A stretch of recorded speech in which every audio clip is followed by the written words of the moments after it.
Salut à toutes et à tous, c'est Paul sur Le Grand Méchant Loup et je suis très heureux de vous retrouver aujourd'hui pour un épisode assez spécial vu qu'il s'agit du premier de ma série internationale. Et donc globalement, qu'est-ce qu'on va faire? On va d'abord faire une petite introduction sur le match et son horaire, puis ensuite on fera une analyse des compositions et ensuite on reviendra sur les enjeux et le contexte autour de cette rencontre. Donc le match aura lieu jeudi à 21h15. Donc pourquoi le jeudi? Parce qu'on a les Jeux Olympiques de Milan, les Jeux Olympiques d'hiver qui commencent ce week-end. Donc ça va nous perturber un petit peu sur le jour. Mais au niveau de l'horaire, on y est habitué, c'est 21h15, donc ça ira. On ne va pas passer 50 ans dessus, vu que voilà, si on veut être une grande équipe, il faut savoir s'adapter à toutes les conditions, et notamment au niveau des horaires et des jours. Donc, on va commencer tout de suite avec la composition irlandaise avec une première surprise au poste de pilier gauche, Jeremy Loogman, donc un pilier gauche de plus de 30 ans, titularisation surprenante, hein, vu qu'il a que 5 sélections. Sa première, c'était face aux Fidji en 2022, donc un match d'une moindre importance, désolé pour les Fidjiens. Il avait joué remplaçant face à la Roumanie à la Coupe du Monde 2023, donc c'est clairement pas un premier choix, mais on sait que l'Irlande a été impactée par les blessures, notamment pas suite à leur championnat qui est pas hyper énergivore, on va dire, mais suite à la tournée des Lions où ils avaient beaucoup d'appelés. Et donc voilà, Lookman qui a été obligé de compenser, j'ai envie de dire un peu, de boucher les brèches. Donc on va voir ce que ça va donner à ce poste-là, vu que les Irlandais n'ont aucune certitude. Ensuite, au poste de talonneur, ce sera un petit peu plus sûr avec Dan Sheehan, donc vraiment valeur sûre. Talonneur souvent titulaire avec l'Irlande, titulaire avec le Leinster, donc arme redoutable. Il y aura Thomas Clarkson aussi qui sera aligné au poste de pilier droit, donc très jeune, c'est un 2000, il a 10 sélections. Donc pareil, on est dans le dur côté irlandais, on doit aligner une équipe assez rajeunie, hein, assez remodelée, parce que voilà, Longman, c'est pas du rajeunissement. Ensuite, on aura Joe McCarthy en deuxième ligne avec 19 caps. Il est aussi titulaire du côté du Leinster. Et il a fait partie aussi de la sélection des Lions. Donc un joueur quand même qui commence à engranger une certaine expérience. Puis on a Tag Bern et ses 65 sélections qui jouera en poste numéro 5. Et donc qui vient apporter un peu plus d'expérience à ce paquet d'avant. Pour ce qui est de la troisième ligne, on a Sian Prendergast qui est le frère du coup de Sam Prendergast. Donc on espère que Siam sera aussi peu à l'aise, j'ai envie de dire, que son frère. Ça nous ferait un petit peu du bien au niveau de la confrontation des avants, mais je pense qu'on ne peut pas compter sur lui pour ça. Ensuite, on aura Josh Van Der Flier qu'on connaît très bien parce qu'il a été meilleur joueur du monde il y a quelques années, et on le connaît très bien parce qu'il a aussi été confronté de nombreuses fois avec le Leinster à des équipes françaises et avec l'équipe d'Irlande aussi. J'ai même lu un article qui disait que sur ce match, son rôle, ce serait exclusivement de venir bloquer Dupont. Donc on va voir comment il va s'en sortir. Joueur également à surveiller. Et on aura le capitaine au poste de troisième ligne centre, donc Kaylen Doris, auquel on est aussi habitué. Donc c'est un pack quand même assez rajeuni et un peu moins impactant par rapport aux autres années. Mais on verra que Farrell, le coach de l'Irlande, qui est un coach quand même à ce groupe depuis un certain nombre d'années et qui a aussi coaché les Lions cet été, a compensé un peu cette brèche au niveau du paquet d'avant par un banc en 6-2. Donc voilà. Ensuite, on a une charnière Gibson Park Prendergast. Donc on connaît très bien Gibson Park. Selon moi, enfin du coup à mon sens, on est sur l'un des meilleurs numéro 9 du monde. Donc pas de doute à ce niveau-là. Par contre, au niveau de Sam Prendergast, on n'est pas sur le meilleur numéro 10 du monde, loin de là. On est sur quelqu'un qui n'est pas en confiance sur cette dernière sélection en Irlande, qui n'est pas en confiance sur ses matchs européens, qui se fait souvent défoncer la tronche, hein, on va pas se mentir. Et ça montre encore une fois la faiblesse actuelle du vivier irlandais. On sait qu'il y a un vivier qui est un peu moins grand que celui de la France, par exemple, parce qu'on a un peuple qui est moins grand, donc moins de gens pour jouer au rugby. Et c'est des brèches qui commencent à se voir côté irlandais. Ensuite, en numéro 11, donc premier ailier, on a Jacob Stockdale. Donc pareil, pas un premier choix. Moi, j'aurais plus mis un James Lowe, plus vers un James Lowe, mais James Lowe est blessé. Donc voilà, encore une fois, une brèche qu'on a du mal à colmater, mais encore une fois, on verra si les remplaçants du jour, on va dire, sont capables de rivaliser. Au niveau de la paire de centre, on a Stuart McCloskey et Gary Ringrose, donc du classique, ils sont quand même alignés assez souvent, ils sont habitués à ce poste, habitués à la sélection, même si on aurait pu s'attendre d'avoir Boundiaki, hein, le bulldozer irlandais, mais qui a été suspendu suite à des insultes adressées à des arbitres dans un couloir. Et donc je trouve ça très courageux de la part de la fédération irlandaise de se priver d'un tel joueur dans un contexte comme ça. Mais ils ont eu raison à mon sens parce que bah, voilà, il ne faut pas laisser passer ce genre d'action, même avec des grands joueurs. Donc voilà, j'espère que Boundiaki pourra quand même jouer d'ici la fin du tournoi. Je crois, il me semble qu'il a pris 5 semaines de suspension, mais en tout cas, c'est une bonne initiative du côté de la fédération irlandaise et c'est surtout courageux de leur part. Ensuite, sur l'autre aile, du coup, on aura Tommy O'Brien, donc du classique, Jamie Osborne, du classique aussi. Comme je le disais, un banc en 6-2, Farrell qui a voulu compenser un peu la brèche au niveau du paquet d'avant et faire un peu du mimétisme par rapport à Fabien Galtier. Donc concernant la composition de Fabien Galtier, maintenant on va passer à notre composition. Donc on a Jean-Baptiste Gros qui a été aligné en numéro 1, là ça faisait pas trop débat, on sait qu'il s'installe de plus en plus à ce poste, Cyril Baye étant un peu plus dans le mal ces derniers temps, avec quand même pas mal de blessures et du mal à revenir. On savait qu'il y avait Netty aussi, mais qui est moins habitué à la sélection, même s'il a engrangé pas mal de temps de jeu avec le stade toulousain. Au niveau du talonneur, ce sera Julien Marchand qui, pour le coup, lui a repris sa place vraiment de numéro 1 depuis la blessure de Movaka. Movaka qui sera sur le banc, on en rediscutera aussi. Aldeguerri aligné en pilier droit. Donc il y avait un débat avec Montagne, hein, et Winnie Antonio, mais Winnie Antonio, qui je le rappelle, a été forcé et contraint de prendre sa retraite internationale, gros soutien à lui, et sa retraite tout court d'ailleurs, pardon. Donc voilà, Aldeguerri logiquement aligné au poste de pilier droit. Charles Olivon aligné en deuxième ligne, et donc c'est assez surprenant. Moi je m'attendais plus peut-être le voir en troisième ligne, comme il a l'habitude de jouer avec Toulon et même avec l'équipe de France.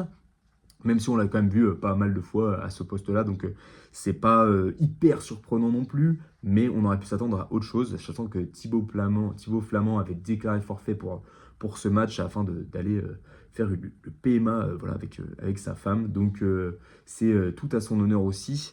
Et Charles Olivon, je suis sûr, fera très bien l'affaire. On sait que c'est quelqu'un de polyvalent et il vient mettre de l'expérience dans ce pack encore une fois. En numéro 5, donc aux côtés de Charles Olivon, on aura Guillard, donc un habitué du poste, mais pas avec l'équipe de France, parce que Guillard, il a été surtout aligné en numéro 8, que ce soit contre son dernier match contre les Sudaf, ou alors ses derniers matchs contre la Nouvelle-Zélande cet été. Par contre, Guillard, il est habitué du poste numéro 5 avec le Loup. C'est quelqu'un qui a quasiment pas raté de plaquage en top 14 cette saison. Donc, élément pareil très important du paquet d'avant. Et il saura peser. Il y avait débat avec Meafou. Mais apparemment, Guillard a vraiment acquis sa place de par sa régularité en club et aussi au poste de troisième ligne et de deuxième ligne en équipe de France ces dernières années. Pour ce qui est de la troisième ligne, donc grosse surprise parce que c'est quelqu'un qui n'a pas encore beaucoup rejoué depuis son retour de blessure, mais voilà, c'est un ferrailleur, un travailleur de l'ombre qui plaque à tour de bras, donc il va faire du bien au pas qui nous avait beaucoup manqué pendant la tournée notamment. Gelon sera aligné en numéro 8. Voilà, on sait qu'il peut aussi jouer en numéro 6, en numéro 7, une grosse polyvalence. Et lui, pour le coup, il fait un assez gros début de saison aussi avec le Stade Toulousain. Puis c'est un habitué de l'équipe de France, donc très positif de le voir ici, sachant que on avait Aldrit qui n'avait pas été appelé. Donc voilà, en numéro 8, on avait soit Guillard, soit Gelon, sachant que Guillard a du coup été, comme je l'ai dit avant, été mobilisé au poste de deuxième ligne. Donc Gelon, choix logique. Ensuite, on a Jegou qui jouera à l'aile en troisième ligne aile.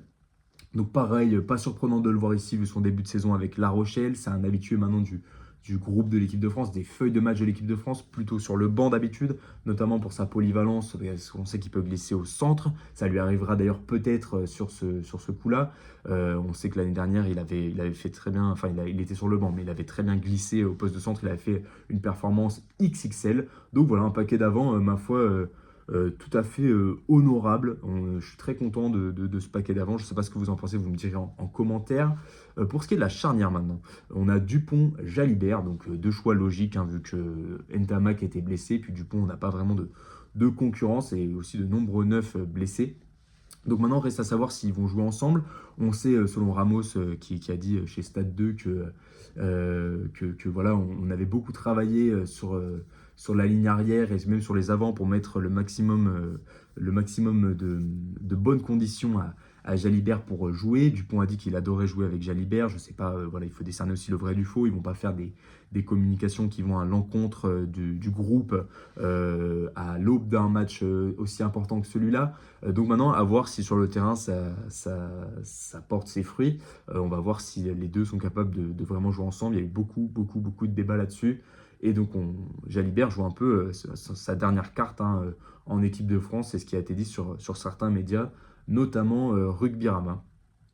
Donc voilà, après on va passer sur la ligne des trois quarts centres avec quasiment du 100% UBB, donc là on est plus sur du 75%, avec Biel Biarré, donc là le meilleur allié disponible actuellement, donc ça fait même pas débat.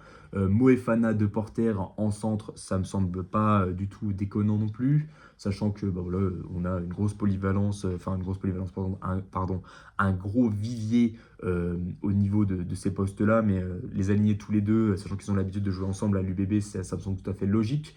Et Atis Ogbe qui sera titulaire à l'autre aile, donc qui a été préféré notamment à Penaud, qui n'a même pas été appelé dans le groupe, vu que Penaud n'était pas assez bon, selon Christophe Galtier, sur les ballons hauts et sur la défense. Donc on espère qu'Atis Ogbe sera combler ses lacunes, entre guillemets. Et puis on aura Ramos au poste d'arrière, du classique. Pour moi, on est sur le meilleur arrière disponible en France actuellement, donc il n'y avait pas vraiment de débat là-dessus. Pour ce qui est du banc, donc on a Fabien Galtier qui va attaquer un nouveau tournoi de destination. Maintenant, ça fait un paquet d'années qu'il est là, avec ses 80% de victoires qui nous rabâchent à chaque conférence de presse. Donc pour ce qui est de la première ligne remplaçante, donc on a Netty, Movaca, Montagne. Donc pas de surprise sur Netty et Montagne. On se demandait même s'ils n'allaient pas être titulaires. Movaca, par contre, c'est assez surprenant parce qu'il a été préféré à Lamotte. Movaca qui n'a pas beaucoup rejoué avec le stade toulousain, quasiment pas. Hein. Donc voilà, qui a été préféré à Lamotte parce que Lamotte paye peut-être sa mauvaise tournée avec l'équipe de France au mois d'octobre. Donc pas déconnant non plus parce il est très habitué à ce poste et à l'équipe de France et c'est un joueur stratosphérique hein, dont je n'arrête pas de louer les qualités, mais ça reste quand même surprenant de le voir là au vu de sa forme sur la saison vu qu'il a quasiment pas joué.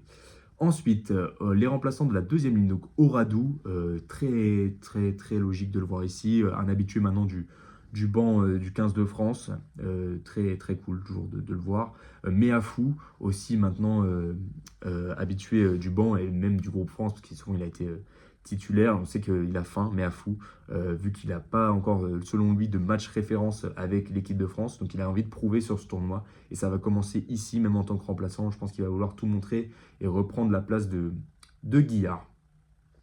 Ensuite, on aura Lenny Louchi, donc qui nous fait déjà deux-trois grosses saisons là avec Montpellier, donc capitaine du MHR. On sait qu'il était aussi capitaine France U20 et il avait gagné l'édition, il me semble que c'était l'édition 2023. Voilà, et il avait assuré cette saison-là et depuis il nous fait que des classiques avec Montpellier, donc c'est très bien de le voir là. Il a que 2 sélections, ce sera sa 3e, donc c'est positif qu'il engrange de l'expérience, surtout que ici c'est vraiment mérité. Ensuite, pour remplacer Dupont, a été choisi Baptiste Serin, sachant qu'on sait que Dupont peut glisser en 10, donc au cas où Serin rentrera à la place de Jalibert et Dupont glissera en 10. Donc voilà, Serin, seul demi-mêlée, j'ai envie de dire, en forme, disponible pour remplacer Dupont, sachant que Le Garec était blessé, Lucu était blessé, Couillou, pour revenir un peu au loup, en méforme. Et ensuite, on aura un arrière qui pourra couvrir un peu tous les postes, mais surtout le poste de centre, avec Calvin Gourde, donc pareil, étoile montante du rugby français, qui nous avait fait une super rentrée face à l'Australie, en espérant que cela continue de son côté.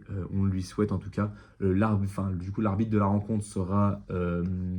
attendez, je vous retrouve le nom. Carl Dixon. Donc Carl Dixon, 43 ans, un arbitre anglais, donc ça c'est pas forcément une bonne nouvelle. La dernière fois qu'il nous avait arbitré, c'était France-Irlande, mais du coup bien en 2024 et on avait pris une sacrée branlée, mais c'était pas de sa faute, vraiment on avait pris le feu de toutes parts. Ils nous avaient mis un carton rouge ou jaune, je sais plus. Il me semble que c'était rouge.